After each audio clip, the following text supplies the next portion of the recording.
sou Lauro Jardim. Eu sou o Gabeira. Eu e o Gabeira estamos hoje aqui para uma edição especial do nosso podcast. A gente vai iniciar hoje uma série de entrevistas com os candidatos que chegaram ao segundo turno na eleição para prefeito do Rio e de São Paulo. Hoje, a gente vai entrevistar o ex-prefeito do Rio de Janeiro, Eduardo Paes, que no domingo passado recebeu 37% dos votos válidos e terminou em primeiro lugar como mais votado pelos cariocas. O prefeito Marcelo Crivella foi convidado para uma entrevista neste mesmo modelo. O prefeito Crivella ainda não respondeu e a gente está aqui esperando pelo sim dele a qualquer momento. Na semana que vem, a gente vai entrevistar os dois primeiros colocados na corrida eleitoral para a Prefeitura de São Paulo. O prefeito Bruno Covas vai conversar com a gente na terça-feira que vem. O candidato Guilherme Boulos, do PSOL, também está convidado. Ele ainda não marcou o dia. Nós estamos aguardando a resposta dele para fazer também a sabatina com ele.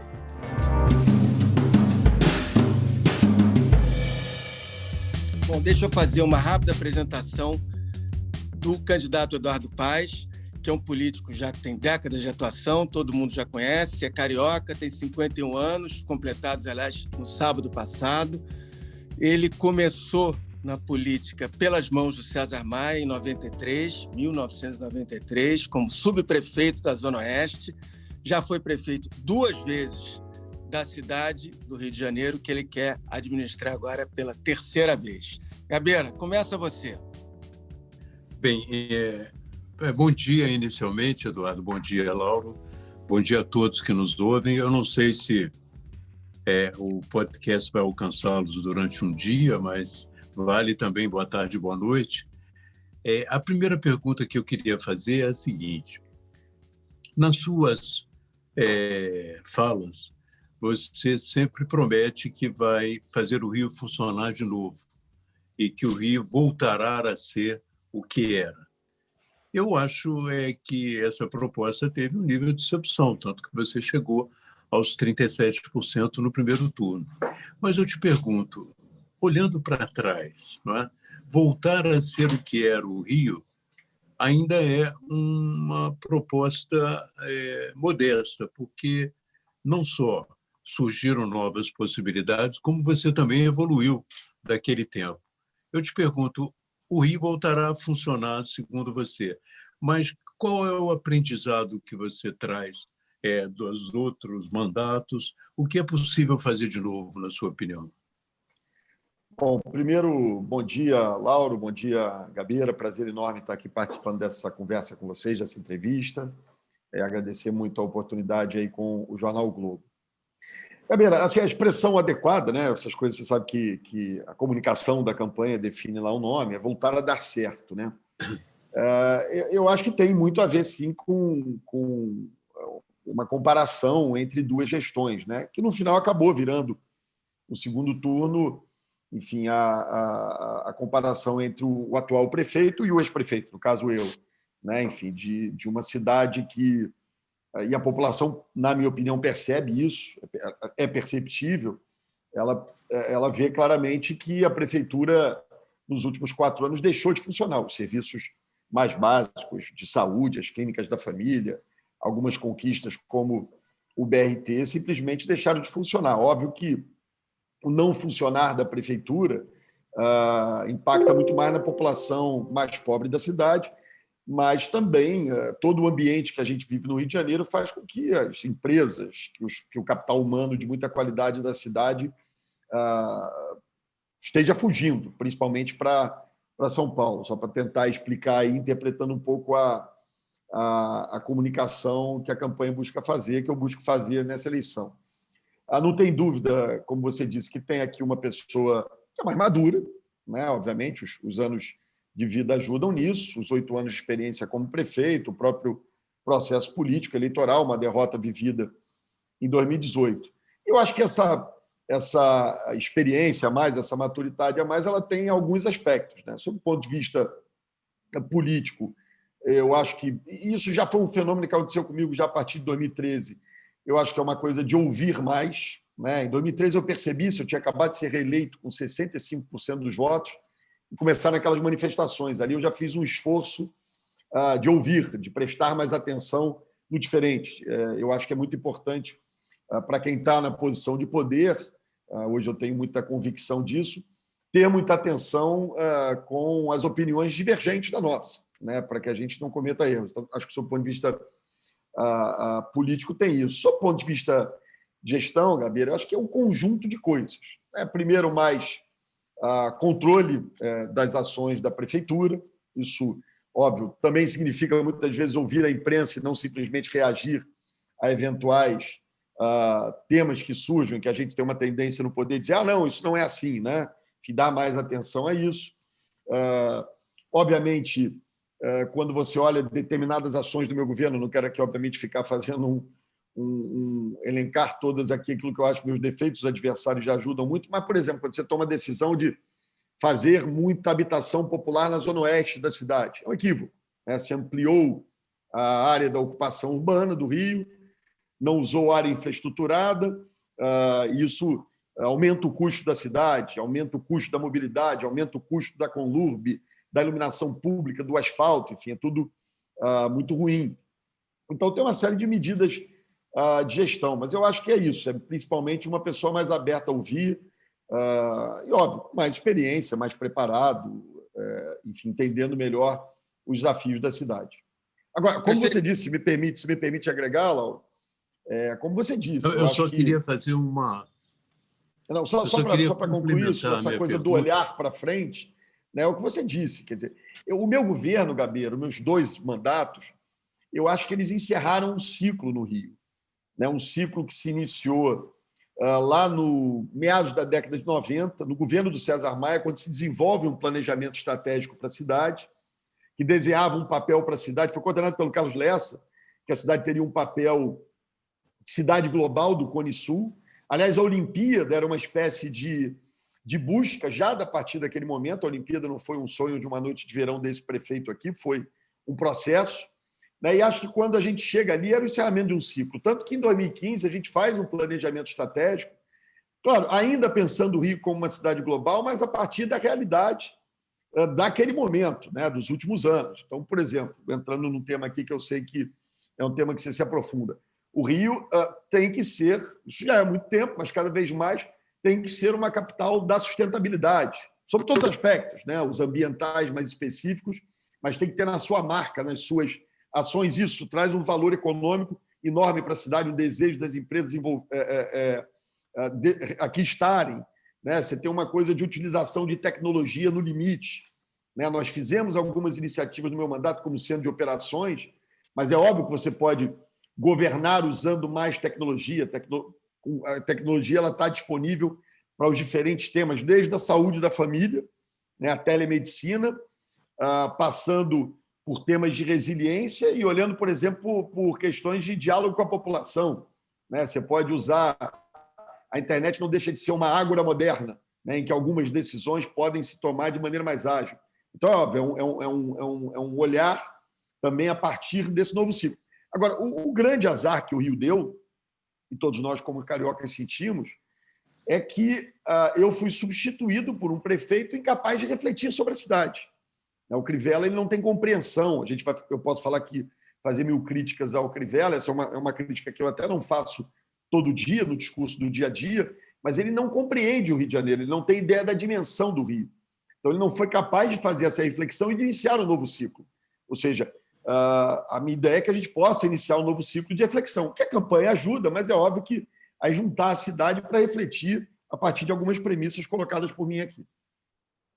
Perfeito. Eu só queria, antes de passar para o Lauro, fazer um complemento da pergunta. Dentro desse período, uma grande novidade, no meu entender, uma grande novidade, mas é uma novidade que surgiu, que é o marco legal do saneamento básico. Você acha que pode explorar esse potencial de uma forma nova e levar um pouco adiante esse tema agora? Gabeira, essa é a agenda do século XIX que a gente está discutindo no século XXI. É inacreditável, né? Com todas as dificuldades, sem o marco legal de saneamento já definido, eu consegui fazer a concessão para o setor privado de todo o saneamento da zona oeste da cidade, da área mais pobre. Já saímos de 5% do esgoto tratado para cerca de 45%, 50% do esgoto tratado, mas 8 anos vai chegar a 95% do esgoto tratado na área mais pobre, né? Sem o marco e com a SEDAI ainda explorando a distribuição de água, né? Então, não há razão para permanecermos nessa situação. O que se passa na Baixada de Jacarepaguá, o que se passa na Zona Norte, o que se passa na própria Zona Sul, é inaceitável. Aliás, eu estou pronto e aberto para discutir com o governo do Estado, porque, aliás, eu fiz isso como proposta na época de governador, é possível se resolver a região metropolitana do Rio, o que é fundamental, porque se você não resolve a Baía de Guanabara, por exemplo, a partir do valor econômico que tem o saneamento na cidade do Rio de Janeiro. Quer dizer, se você faz uma concessão na Zona Sul, você tem um ganho como compensação para fazer São Gonçalo, né? Se você faz uma concessão na Baixada de Jacarepaguá, você consegue resolver parte da Baixada do Fluminense. Eu acho que a cidade pode ter essa responsabilidade no diálogo metropolitano. Agora, o município tem que ser ativo nessas decisões do governo do Estado, né? Porque senão a gente vai ver uma privatização da SEDAI, aqui no fundo, significa, olha, vou aqui arrumar um recurso, né, para resolver um problema fiscal de agora, né, e não se toma nenhuma decisão no sentido de fazer saneamento, que é fundamental. Só para concluir aqui, trazer um outro elemento. Essa é uma tese de Zé Márcio Camargo, né, professor da PUC. A questão ambiental no Rio ela tem um valor econômico enorme. As pessoas e as empresas decidem residir ou se instalar no Rio pela sua qualidade ambiental, coisa do bem público, né? Então, não trabalhar essa questão de maneira adequada, e a agenda azul aí é a mais grave, a agenda do saneamento, é uma vergonha estarmos em pleno século XXI resolvendo questão de pandemia do século XIX. Já inventaram até uma pandemia nova agora no século XXI e a gente não resolveu os problemas do século XIX.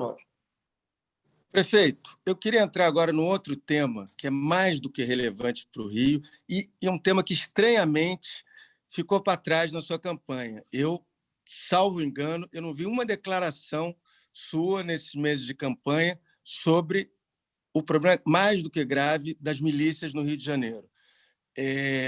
Numa pesquisa recente, um estudo recente, foi mostrado que 57% do território da cidade hoje é dominado pelas milícias, 2 milhões de habitantes do Rio de Janeiro estão sob o jugo desses bandidos, e eu queria, primeiro, entender por que esse assunto ainda não foi tocado, e, segundo, saber qual é o seu compromisso como candidato para enfrentar e tentar diminuir o poder das milícias. Como prefeito, existe, sim, a possibilidade da prefeitura atuar para barrar o poder desses bandidos. E o que o senhor pretende fazer em relação a isso?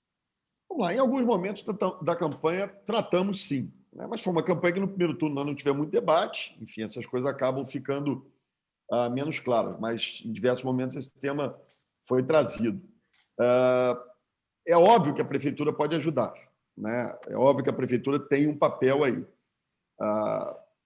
principalmente no coibir as atividades que geram ganho econômico para a milícia. Então, por exemplo, vans, que foi um tema que eu já enfrentei no meu mandato anterior, né? A gente fez uma concessão, até eu ia começar no início fazendo uma concessão a cooperativas, fui cobrado por isso, mudei de posição, fizemos uma concessão para indivíduos e conseguimos, de certa maneira, organizar isso. O Crivella, obviamente, foi outra área que ele deu uma esculhambada. Nós criamos o STPL, Serviço de Transporte Público Local, integrando as vans ao sistema. Né? Você tem uma coisa que eu faço desde meu tempo de subprefeito. Na época, chamava grileiro, né? Inclusive com setores progressistas da sociedade carioca, à época defendendo, como se fossem invasões de terra de pessoas pobres, que é a ocupação irregular do solo urbano. O exemplo mais famoso é o da Muzema, porque teve aquele desabamento, né? Mas ali é um papel fundamental da prefeitura combater isso permanentemente. Eu fiz isso nos 8 anos como prefeito, vou fazer de novo, né? Basta olhar uma foto da Muzema no final de 2016 e uma foto da Muzema hoje, que aconteceu nos últimos 4 anos. Não tem pobre que saia construindo estruturas, prédios enormes, com sapata, com concreto, com tijolo, sem ter dinheiro para isso, né? Então, assim, esse tipo de ação, o comércio ilegal, a exploração de atividades ilegais, tem uma coisa de ordem na cidade, Lauro, que é fundamental. O que a gente está vendo nos últimos anos é o seguinte: todo tema difícil, todo tema que tem opiniões divergentes, o Crivella ele não entra. Né? Então, assim, ele não regulariza o ambulante, mas também não combate, não fiscaliza o comércio ambulante exagerado e irregular. Ele não fez novas licitações do STPL, mas também não combate as vans. Aquela coisa, eu usei a expressão, numa entrevista que eu dei à Globo, uma expressão futebolística, né? O pipoqueiro, aquele que não entra na bola dividida, né? Um pouco a característica do prefeito, que não é a minha característica. Finalmente, quer dizer, eu acho que a gente precisa, aí isso é fundamental, que o Estado, a prefeitura tem que ajudar, vai estar do lado, eu vou fazer isso, mas é fundamental que o Estado lidere esse processo e comande a prefeitura. Eu estou sempre à disposição do Estado para isso. Eu espero que você tenha uma política pública de segurança pública no governo do Estado que permita, porque aí você tem um momento que é o seguinte: o sujeito está ali com o fuzil, com a arma, né, com as coisas que a gente sabe que existem, e aí, óbvio que a prefeitura tem suas limitações nesse campo. Prefeito, mais uma perguntinha a respeito de um outro assunto urgente, que é o seguinte: está claro nesses últimos dias que tem um recrudescimento no número de contaminação por causa de casos de Covid no Rio de Janeiro. No Brasil inteiro, mas estamos falando aqui da cidade do Rio de Janeiro. Quem vencer essa eleição vai assumir daqui a 40 dias e tem que ter um plano, talvez, de emergência, porque a Covid continuará a ser um problema grave, real e talvez ainda crescente no Rio de Janeiro. O que o senhor vai fazer se vencer a eleição no dia 29, a partir do dia 1º de janeiro? Quer dizer, que plano o senhor tem para a cidade? O senhor vai fechar mais a cidade, vai aumentar o isolamento social, vai mudar as regras que tem hoje, que o prefeito Crivella liberou o comércio todo, vai fechar as escolas? O que o senhor pretende fazer já a partir do dia 2? Porque esse é um assunto que não tem como deixar para o dia 3 de janeiro. Tem que começar no dia 2 uma nova ordem, ou vai manter a atual? Vamos lá. Lauro, posso acrescentar a sua pergunta? Claro. Posso acrescentar? E claro. Quais são as providências logísticas possíveis para a prefeitura para o início da vacinação? Vamos lá. Então, assim, primeiro, tem uma premissa que tem que ser colocada aqui. Tem que prevalecer a medicina, né? Ciência, medicina tem que prevalecer, ela tem que ser a premissa para qualquer decisão que se tome, né? Então, eu não quero... E essa premissa é importante ser colocada, Lauro, porque quando você está na posição que eu estou hoje, né, eu vou aqui usar uma expressão popular, você não tem a ajuda dos universitários, né? As informações que eu disponho sobre a Covid-19 são informações que eu leio na imprensa, né? Então, obviamente, mas a minha premissa vai ser sempre essa: medicina com prioridade. É importante que a gente entenda, e isso é uma coisa que eu tenho percebido na rua, que medidas elas têm que ser adotadas, mas elas têm que ser medidas, vou usar aqui a expressão, neologismo, cumpríveis pela população. Muitas vezes a autoridade ela está direcionando num sentido ou não, aí você tem um problema de interpretação de diferentes autoridades do Brasil, como sabemos, mas ela está direcionando no sentido e a população diz: isso aqui eu não consigo fazer, né? Porque eu não consigo sobreviver, por isso, por aquilo. Então, tem uma coisa também de, a partir da premissa da medicina, tentar tomar as medidas que sejam medidas para que a população, de fato, cumpra. Eu acho que, eu quando vejo algumas medidas, olha, vou fazer o lockdown, e a dona Maria, que mora em Santa Cruz, ela não consegue fazer o lockdown, ela acaba também não respeitando nem o uso da máscara. Eu acho que trazer essas medidas para o trabalho de conscientização na fase que nós estamos da pandemia é muito importante também. Então, isso será uma prioridade na rede municipal de ensino, será uma prioridade na rede municipal de saúde, na relação com o comércio, tendo como premissa a medicina. O Gabeira fez uma pergunta... Desculpa, não tem um plano ainda, concreto não tem, né? Não, claro que não. Estou dizendo aqui, na posição que eu estou, o conjunto de informações que eu disponho não me permitem ter enfim, as informações necessárias para tomar, dizer, vou fazer lockdown, não vou fazer lockdown. né? Os números da própria prefeitura são números absolutamente não confiáveis, né? Nós sabemos que nós tivemos o dobro de mortes, o dobro de índice de letalidade de São Paulo, e o prefeito está o tempo todo dizendo que não foi assim, foi assado. Quer dizer, então, tem uma coisa de informação. Eles mudaram dados da rede municipal de saúde, né? Os equívocos foram cometidos desde o início. Então, assim, eu acho que ter essas informações é fundamental para anunciar decisões. Só para tentar responder, Gabeira, ainda a sua pergunta anterior, o que nós vamos fazer, do ponto de vista operacional, pensando na vacina, isso está num plano de 100 dias que eu apresentei na minha campanha, que é preparar as clínicas da família, que são as unidades básicas de saúde, para a vacinação do Covid-19. Se a vacina vai ser chinesa, russa, japonesa, americana, não importa. O importante é que a gente esteja com a nossa rede pública preparada para esse atendimento. Faremos isso através das unidades básicas de saúde. Eu só queria complementar toda essa discussão lançando um dado. O Joe Biden vai assumir mais ou menos na mesma época que você, mas ele criou um grupo para assessorá-lo especificamente nesse campo. Você não acha que já seria possível, independente da sua vitória, já criar um grupo de assessoramento para esse trabalho específico? Olha só, Gabriel, é óbvio que eu converso com muitas pessoas dessa área, mas aí tem um pouco aquela história do respeito ao processo eleitoral, né? O Joe Biden fez isso no momento seguinte da vitória dele. Estou torcendo para que no dia 30 de novembro seja essa a minha primeira atitude, né? Juntar um time de técnicos de qualidade. A saúde é um tema absolutamente prioritário para a cidade do Rio de Janeiro. Eu tenho colocado como prioridade a discussão sobre saúde. Isso envolve saúde, apesar dos impactos em tantas outras áreas, né? Inclusive, nós temos um plano, por exemplo, para a educação, né? Enfim, a gente está chamando de 2 anos em 1 no ano que vem, com a expectativa, obviamente, de ter aí já a vacina e a rede municipal voltar a funcionar com alguma normalidade. Então, óbvio que eu tenho já pessoas preparando algumas coisas, mas em respeito ao processo eleitoral, eu espero no dia 30 estar dando uma entrevista para vocês aqui contando como é que funcionará esse comitê. Prefeito, outro tema caro ao Rio de Janeiro, que é o turismo.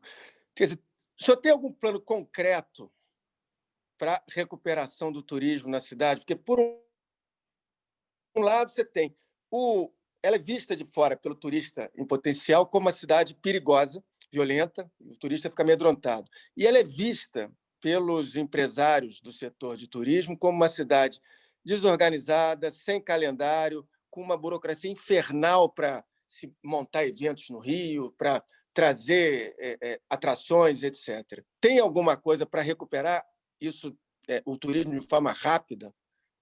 Olha, o rápido a gente faz com alguma mudança de percepção, já numa passagem de governo, né? Enfim, a gente sabe que o atual prefeito não é exatamente a pessoa mais animada do mundo para vender a cidade do Rio de Janeiro, né? Não é exatamente aquele sujeito que incentive as pessoas, até pelo tom da sua fala, até pela maneira com que ele conflita com algumas características que atraem turistas do Rio de Janeiro. Isso dificulta essa coisa da percepção. Então, tem uma coisa de percepção que pode se mudar, sim, com alguma rapidez. Tem um segundo aspecto que é muito objetivo, né? Imaginando já, por exemplo, esse verão, né? O dólar está R$6.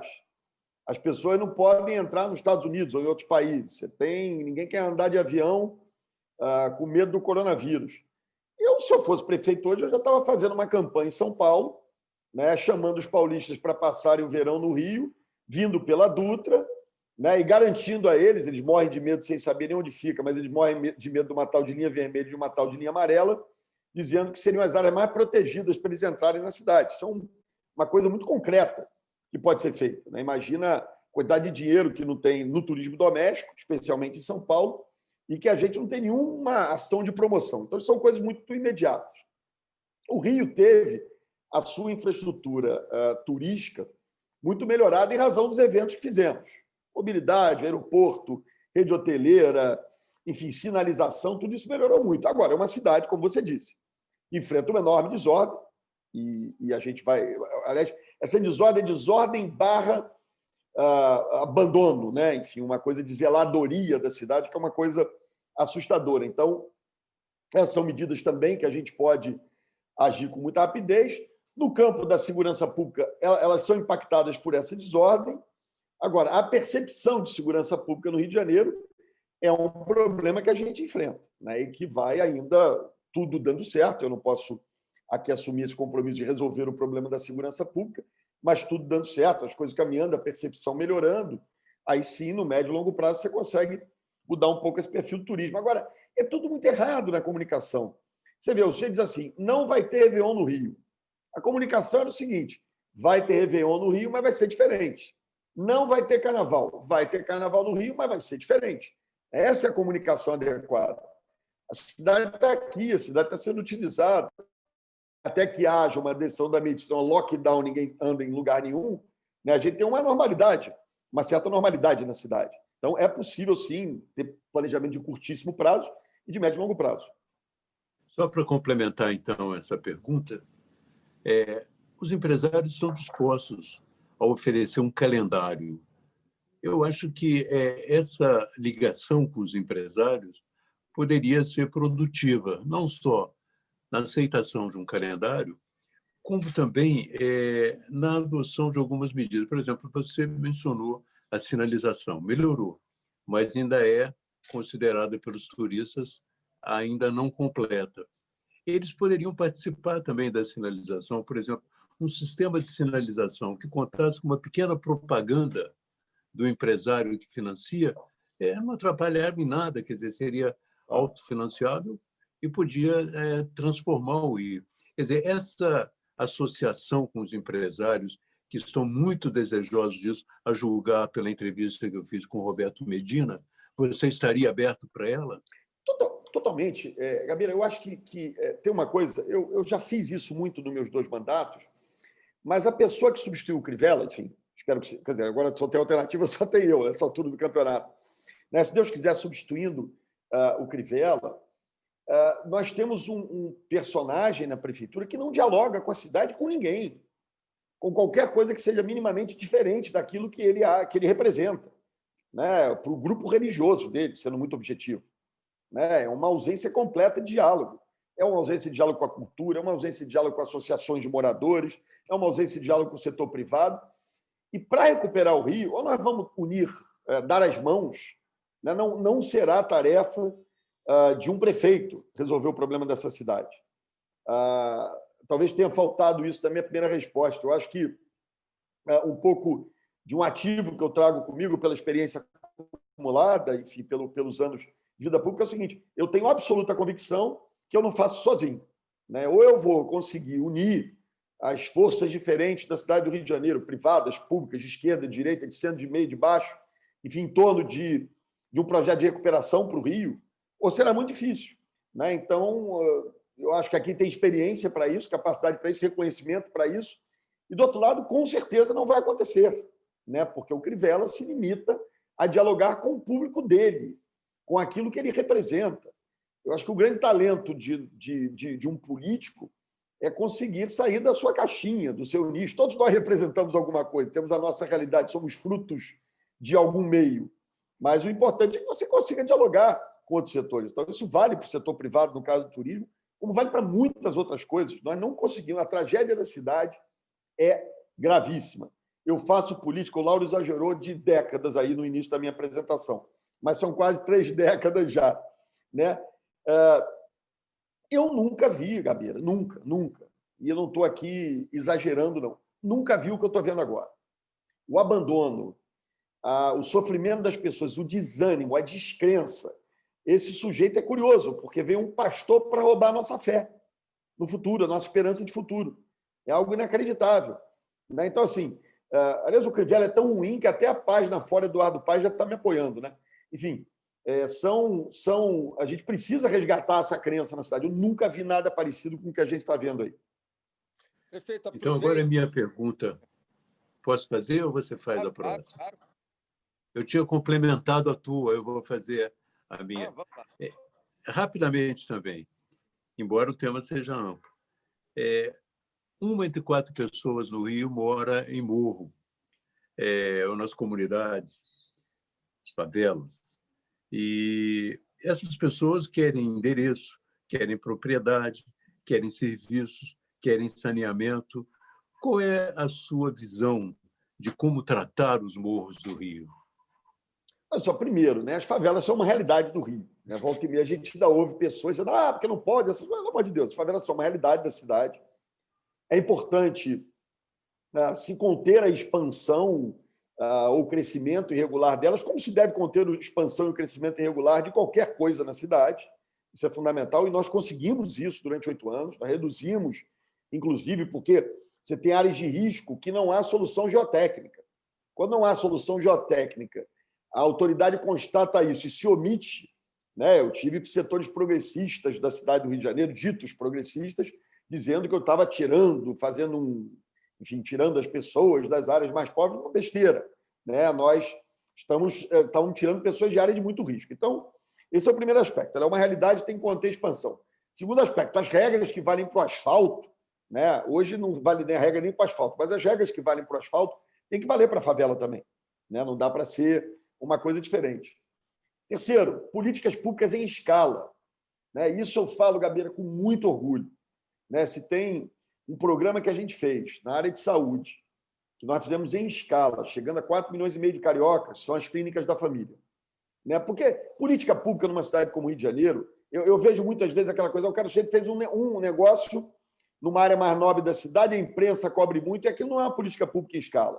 Né? Então, a gente botar essas clínicas da família para funcionar. Elas chegaram em todas as áreas de favelas do Rio de Janeiro, em todas as comunidades pobres.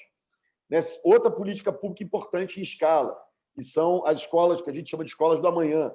Né? Quer dizer, ele tentar levar ensino em turno único, chegando prioritariamente nas áreas mais pobres da cidade. Eu uso turno único, não uso tempo integral, porque o turno único é aquele horário, chamar de horário americano, né? São 7 horas aula dia, mais português, mais matemática, mais ciências. E retomar o favela bairro. Aqui no meu governo eu chamei de morar carioca, devia ser lá uma questão política, estratégica, para dar o nome lá para o projeto, mas é a urbanização dessas favelas, que deve vir acompanhada, e hoje você tem uma legislação muito mais fácil da regularização fundiária. Né? Então, a urbanização das favelas com a regularização fundiária é algo fundamental. Repito, a legislação no Brasil mudou recentemente, acho que foi no governo do Michel Temer. Isso facilitou muito. Era um processo penoso, difícil, excessivamente burocrático, que impedia a urbanização. Eu comecei a minha campanha numa favela, assumi uma carta compromisso com as favelas cariocas, né? E esse vai ser um tema prioritário. Né?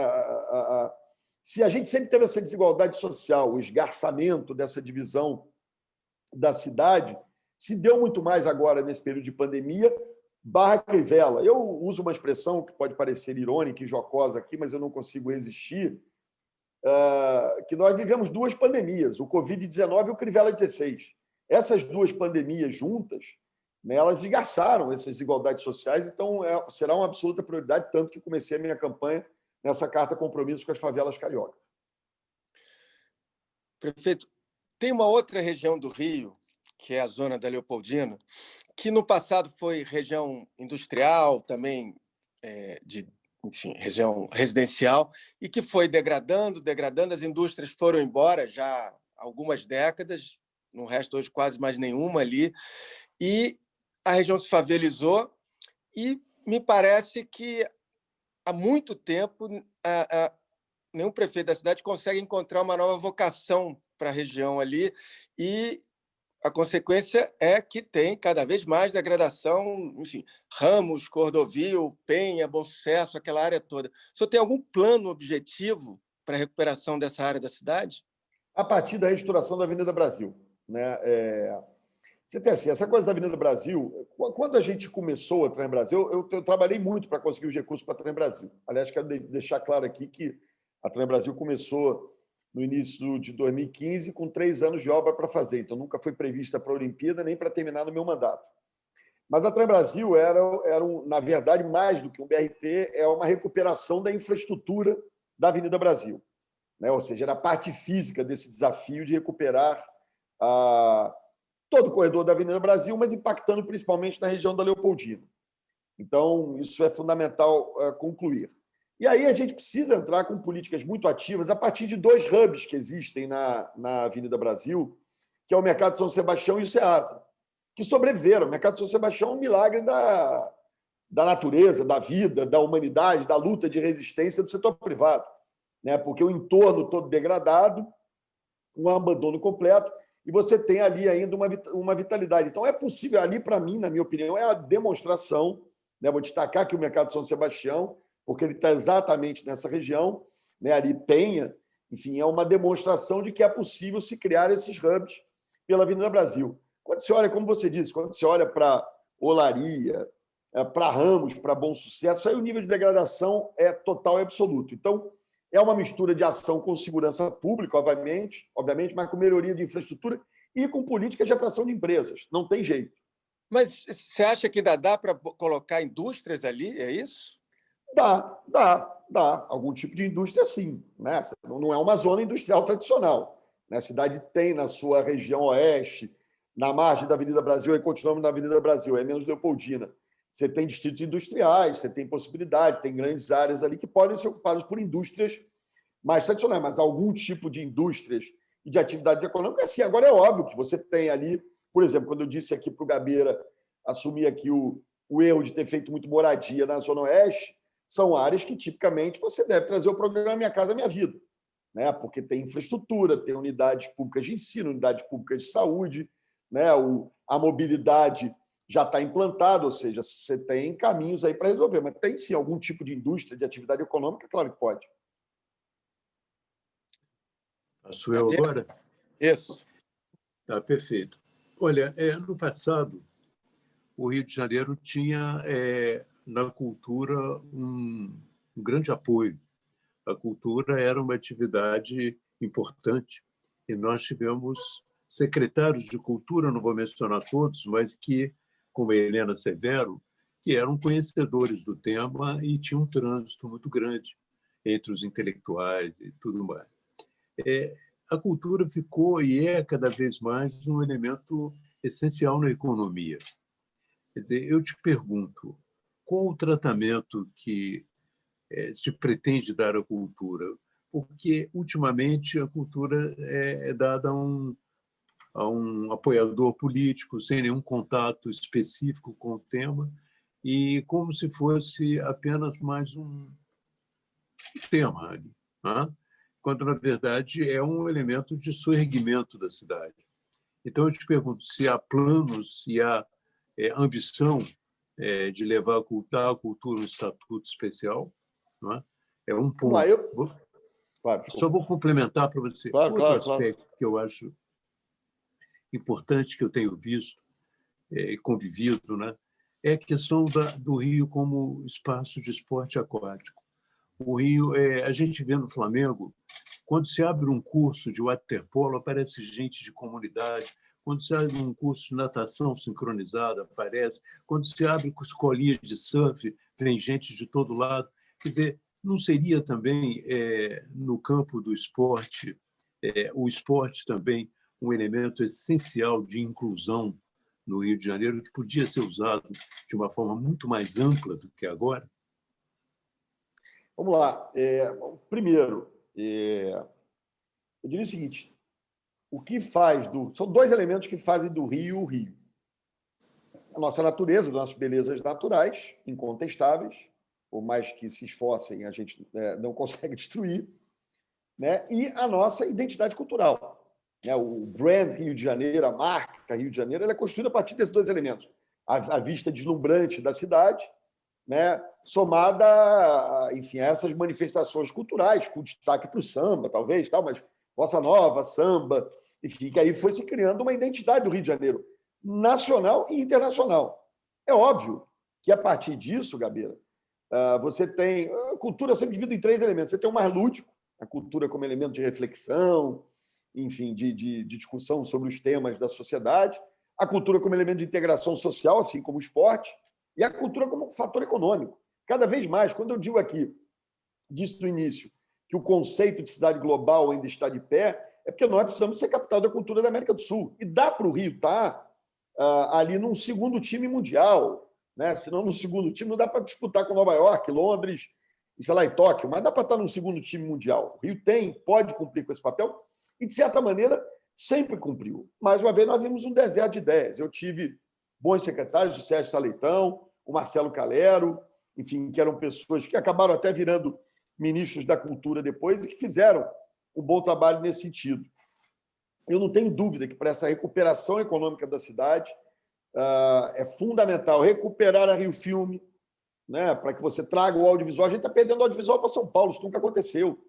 A Netflix estava discutindo aonde iria abrir o seu escritório na América Latina, entrou a Cidade do México para disputar, e São Paulo, o Rio não sequer cogitou, até porque o Crivella não deve nem saber o que é isso. Né? Enfim, então, é óbvio que eles terminaram na Cidade do México porque era da América Latina inteira, pela própria facilidade da língua, mas o Rio tem que estar nessa disputa. Nós temos aqui a TV Globo, nós temos aqui o REC 9, né? Ou seja, as estruturas de produção audiovisual do Brasil, os artistas estão aqui. Né? Então, esse é um elemento econômico fundamental. Eu, inclusive, tive algumas reuniões com os setores da cultura, aliás, recebi com muita alegria uma carta de apoio assinada por diversas pessoas ligadas à cultura, tem mais de 500 pessoas e subindo, vários nomes importantes, né? E acho até que nesse processo de retomada da cidade, por mais que a cultura tenha sempre uma relação com a aglomeração de pessoas, nesse processo de retomada, de mudança de percepção, de astral da cidade, a cultura é uma prioridade importante. Em relação aos esportes aquáticos, eu vou fazer assim, esporte aquático, prática esportiva ao ar livre, né? Porque a cidade tem essa vocação. Às vezes a gente acha que essa vocação é mais na Zona Sul. Não, essa vocação se dá em todos os lugares. Né? E eu vejo, e eu tinha citado isso aqui, eu vejo nessa coisa da integração social, principalmente olhando para o mais jovem, claro que você vai ter programa para a terceira idade, Vila Olímpica, isso e aquilo, mas principalmente olhando para o mais jovem, as duas maneiras de você trazer esse mais jovem para a ação de política pública é com cultura e com esporte. Às vezes você tem talento para ambos, mas às vezes tem para um, não tem para outro. Então, acho que a prática esportiva tem a ver com esse fator que eu chamei aqui de bem público, dessa tese do Zé Márcio Camargo, do impacto econômico do meio ambiente na nossa cidade. E, óbvio, isso vale para os esportes aquáticos, vale para o ciclismo, para o esporte ao ar livre.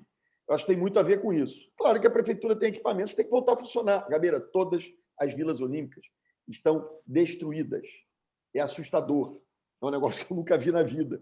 Eu disputei a eleição em 2008, né, ali contra o prefeito de Sazamai, que as vilas olímpicas estão assim, as vilas olímpicas estão assadas. Mas não, nunca fechada, abandonada com a piscina verde, só no governo Crivella. Prefeito, e o Porto Maravilha? Qual é a solução para tentar reverter aquele processo que está deterioração à vista de todo mundo ali e mais, quer dizer, em plena crise econômica da cidade, do estado, do país, quer dizer, como é que faz para conseguir voltar àquela região virar o centro de atração de novas empresas e de moradias do Rio de Janeiro? De novo, o problema ali é que está se deteriorando e mais. Você precisa de uma situação econômica talvez melhor para atrair empresas, subir novos prédios residenciais e tal. Qual é o seu plano para aquela região? Você tem toda a razão. Né? Quer dizer, primeiro, essa deterioração é geral na cidade. Isso é uma coisa que você pode dizer. Qualquer lugar que a gente vai estar deteriorando. Né? Então, isso vale para Bangu, Campo Grande, Santa Cruz, Ipanema, Leblon e centro da cidade. Né? Há uma deterioração na cidade inteira. Né? Ali a gente tinha uma equação econômica da PPP que não houve capacidade política do prefeito de resolver. Né? O problema surgiu no final do meu mandato, eu já derrotado politicamente, não consegui articular o suficiente para resolver, mas ele em 4 anos, né, não resolve. Se eu fosse eleito, hoje seria um dos principais temas que eu levaria ao presidente Bolsonaro, né, discutir essa questão com a Caixa Econômica Federal, com o fundo do FGTS, para buscar a solução. Agora, você tem razão, só se resolve o problema ali se o Brasil voltar a crescer. O Brasil não pode continuar estagnado como está. A gente vai viver muita dificuldade. Óbvio que o Rio tem uma recuperação mais lenta que todo o Brasil. Quer dizer, apesar da economia ter crescendo pouco, por exemplo, o setor imobiliário em São Paulo, no resto do Brasil já tinha retomado, aqui não. Né? O centro não consegue vender na Barra da Tijuca. Né? Não é uma característica da região central do Porto do Rio de Janeiro. Óbvio que aquilo ali é tão importante, do ponto de vista do desenvolvimento urbano da cidade, do ponto de vista histórico da cidade, né, que é fundamental que a gente tenha política de incentivo ali. tendo as políticas adequadas, como tivemos, a gente viabilizou ali uma PPP de 8 bilhões de reais, trouxemos um conjunto de infraestruturas a custo zero para o município, né, e que transformaram a região. Agora, com os incentivos adequados, esperando e rezando e torcendo e ajudando para que o Brasil volte a crescer, trazer esses investimentos para lá. Eu tenho certeza que esse é um processo irreversível. Agora, é natural também, as pessoas imaginavam que é o seguinte, o Porto Maravilha não deu certo. Como não deu certo? Deu tudo certo. Quer dizer, tudo certo. Avançou muito. Mas essas coisas são processos de 20, de 30 anos. Né? A economia cresce. Quem conheceu o Porto Madeiro, né, que os brasileiros adoram, no início, eram aqueles galpões recuperados. Aí você voltou, aí a Argentina viu uma crise, ficava só os galpões. Você voltou anos depois, aquela área toda já estava cheia de prédios, cheia de hotel bonito. Enfim, então um pouco esse processo. A gente espera que o Brasil volte a crescer. Se o Brasil não crescer, não há solução para nada.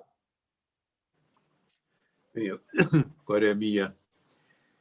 Nós já conhecemos a composição da nova Câmara de Vereadores, embora a gente não conheça ainda o resultado final da eleição para prefeito. Com a análise que você faz, eu achei que houve uma renovação pequena, mas que há um conjunto de vereadores com os quais se pode trabalhar. Qual a avaliação que você faz dessa Câmara e como você prevê a potencial dela na formulação de um novo plano diretor e que linhas gerais você gostaria de ver aprovadas nesse plano diretor? Olha só, eu acho que melhorou, Gabeira, por incrível que pareça. Né? A gente sempre fala, tem aquela velha coisa, a única certeza que a gente tem é que o parlamento seguinte será pior que o anterior. Eu acho que melhorou.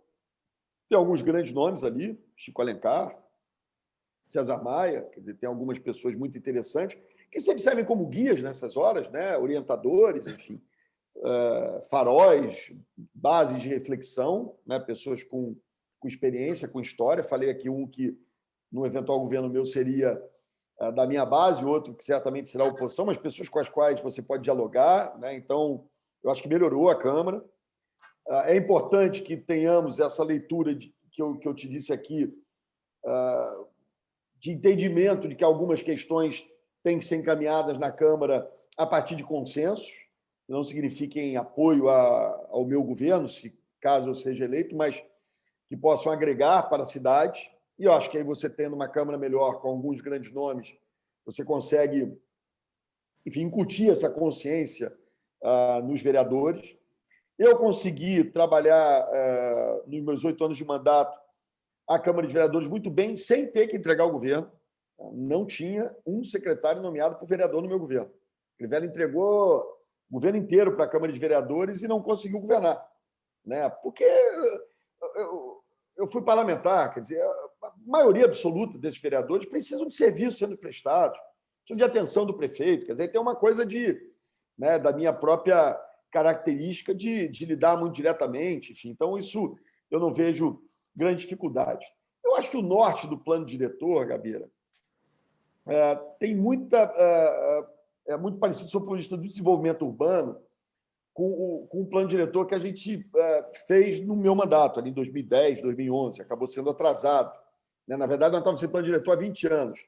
Né? Que olha para as diferentes áreas da cidade, zona incentivada, né? E olhar o centro da cidade, parte da zona norte, zona restritiva, né? Zona moderada, enfim, se olhar os aspectos da cidade, você não tem que incentivar a ocupação de Guaratiba e Vargens, né? Tem que incentivar o centro e uma parte importante da zona norte, né? Tem que segurar essa ampliação da cidade para a zona oeste.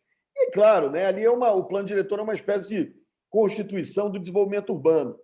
Né? E aí acho que tem uma coisa que é fundamental, a gente precisa flexibilizar a legislação no Rio, precisa ter uma relação mais de autodeclaração, né? Apontar para a clareza na legislação, simplificação da legislação.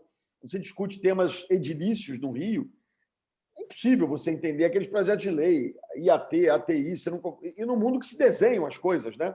Você encaminha uma legislação para a Câmara de mudança de padrões edilícios, e você não manda um desenho junto para dizer, olha, tal prédio vai poder ficar em tal altura com tal largura. Né? Quer dizer, essas coisas acabam não sendo muito claras. Então, acho que tem um grau de transparência aí na discussão do plano diretor. Mas eu encaminharia nessa linha, muito com esse olhar de desenvolvimento urbano para a cidade. Claro, eu olhando para temas, a importância do Rio mais sustentável, a utilização de mais tecnologia, é uma espécie disso, de constituição que dá o norte para a legislação infraconstitucional posterior.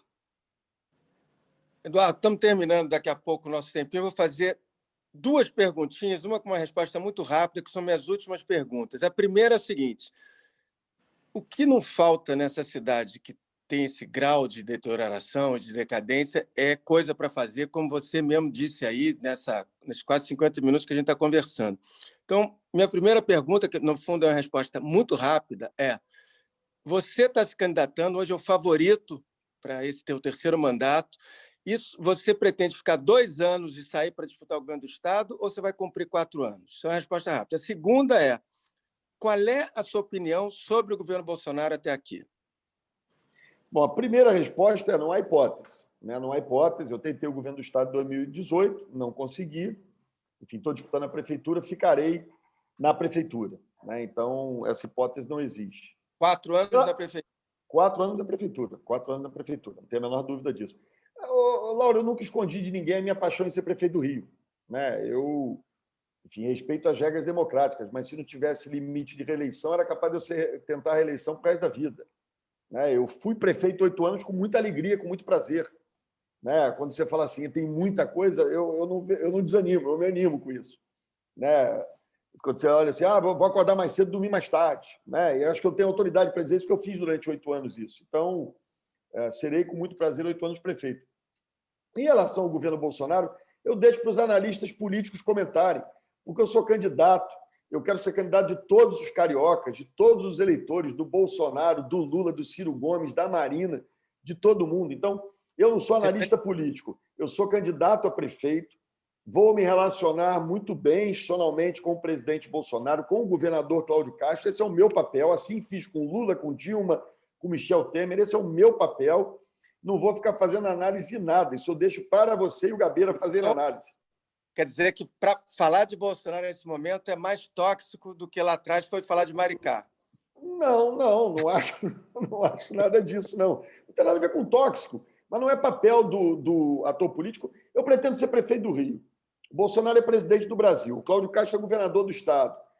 Eu teria que trabalhar com esses 2 homens. Aliás, eu disse isso na campanha de 2018, quando esse ex-juiz aí, ele ficava batendo Bolsonaro. O que deu? Eu fico vendo o Crivella, eu acho meio ridículo. Eu não preciso e não quero padrinho político. Eu quero o apoio dos cariocas.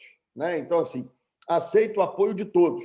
E, graças a Deus, o Crivella é tão ruim que até o Fora Eduardo Paes já está me apoiando nessa eleição. Então, se tiver assim, tá bom. Gabeira, tem mais uma pergunta? Eu acho que está a tempo para mais uma pergunta. Dá tempo, sim. Por mim, dá. Perfeito. Então, eu vou fazer sinteticamente. O César Maia, numa entrevista essa semana, falou uma coisa interessante, que a intervenção urbana que ele fazia, todas as intervenções, não eram intervenções pontuais apenas, que ele levava em conta o conjunto da área a ser trabalhada e que procurava fazer digamos assim, uma intervenção mais orgânica, mais estruturada numa área. Isso coloca para mim também a questão da cidade inteligente, tão falada hoje. Eu, durante a série de entrevistas que fiz sobre a cidade, um dos temas que ficou faltando, mas que havia essa possibilidade, eu já havia me comunicado com eles, é que o COP, na Universidade Federal do Rio, já desenvolveu muitos elementos para que o Rio de Janeiro se transformasse numa cidade inteligente, que a administração se aproveitasse desses conhecimentos. Você acha possível esse caminho, uma vez que quase todos os projetos de reconstrução hoje levam em conta 2 temas, a sustentabilidade e uma imersão maior no digital. Você estaria pronto para caminhar também nesse sentido? Sem dúvida, Gabeira. Eu diria até o seguinte, quer dizer, eu acho que isso, quando a gente olha para essa história de novos potenciais econômicos do Rio, né, a gente tem aqui espaços, instituições ligadas à área de conhecimento importantes, Fiocruz, COP, né, e tantas outras instituições importantes, mas até, por exemplo, quando você fala por que o Rio não pode ser um hub de startups de soluções urbanas, né, se utilizando de tecnologia para soluções urbanas. Toda cidade do mundo hoje quer ser startup, quer ter startup, né? Mas é interessante, por exemplo, você tem Israel, eles se especializaram no tema da segurança, da mobilidade, né? Quer dizer, então, por que não algumas dessas soluções urbanas ligadas, por exemplo, à desigualdade social não podem ser desenvolvidas a partir de startups aqui? A gente tem uma vocação para isso. Eu estou dando esse exemplo para dizer, olha, dialogar com o conhecimento, com a área de conhecimento que nós temos, que apesar de todos os pesares, o Rio ainda é a cidade que tem mais pessoas com formação superior, com pós-graduados, com doutorados. Quer dizer, tem uma coisa do conhecimento que são características de uma cidade global. É cultura, é conhecimento. Não que você não vá ter uma indústria, que você não vai ter... Né, isso tem o seu papel, óbvio. Né? Não é todo dia que você quer uma CSA jogando chuvinha de prata, poeira de prata na cara das pessoas. Mas esse papel que tem a ver com conhecimento, que tem a ver com a indústria da inovação, é fundamental para a cidade, que dialogar e dar potencial econômico a instituições como a COP, como a Fiocruz. A coisa de ter a Fiocruz aqui, de pandemia, não a crise, né? Então, toda crise tem uma oportunidade, né? Então, nós temos a Fiocruz no Rio. Estamos vivendo uma pandemia, né? Por que não aproveitar isso? Por que não nos consolidarmos ainda mais com um centro como esse? Enfim, é um pouco aí o que eu faria. Bom, candidato Eduardo Paes, a gente agradece aqui a presença nessa edição especial do podcast Lauro Gabeira, que está terminando agora. A gente vai ficar por aqui. Obrigado. Esse programa teve a edição da Fernanda Pontes e do Giovanni Sanfilippo. Eu te agradeço. Você quer dar a última palavra aí, alguma despedida? Só mais uma vez agradecer a oportunidade, a você, ao Fernando Gabeira, enfim, e chamar a sua atenção dos cariocas. Eu não quero aqui pedir explicitamente voto, obviamente já estou pedindo, mas chamar a atenção dos cariocas que a gente vive um momento muito crítico, não dá para arriscar, não dá para brincar, então é Crivella nunca mais, vamos olhar para o Rio para frente, se Deus quiser, a partir do dia 30 a gente passa a juntar os cariocas para fazer essa cidade voltar a dar certo e melhor, Gabeira, dar certo e melhor. Muito obrigado a vocês. Obrigado. Tchau.